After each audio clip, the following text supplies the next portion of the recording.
Madam double mark test కి cost ఎక్కువ అంట. వాళ్ళ హస్బెండ్ వద్దంటున్నాడంట మ్యామ్. అవునా? పిలువమ్మా, నేను మాట్లాడు. Okay ma'am. మేడం, మా వైఫ్కి ఆల్రెడీ ఎన్టీ స్కాన్ చేయించా మేడం, రిపోర్ట్ నార్మల్ వచ్చింది. ఇప్పుడు డబుల్ మార్కర్ టెస్ట్ ఖచ్చితంగా చేయించాలా మేడం?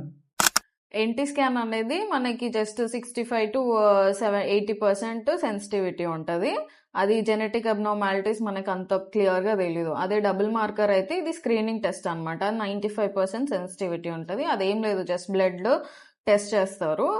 బ్లడ్లో ఉన్న హార్మోన్స్, బేబీ స్కాన్లో ఉన్న బేబీ లెంత్ రెండు కంపేర్ చేసి ఒక గ్రాఫ్ ఇస్తారు. ఆ గ్రాఫ్లో మనకి లో రిస్క్ హై రిస్క్ అనేది తెలుస్తుంది. లో రిస్క్ అయితే ఏం ప్రాబ్లం లేదు, ఇంకా ఫర్దర్గా మనం ప్రెగ్నెన్సీని నార్మల్గా కంటిన్యూ చేయొచ్చు.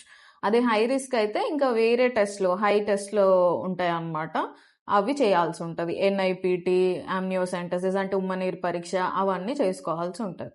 ఓకేనా?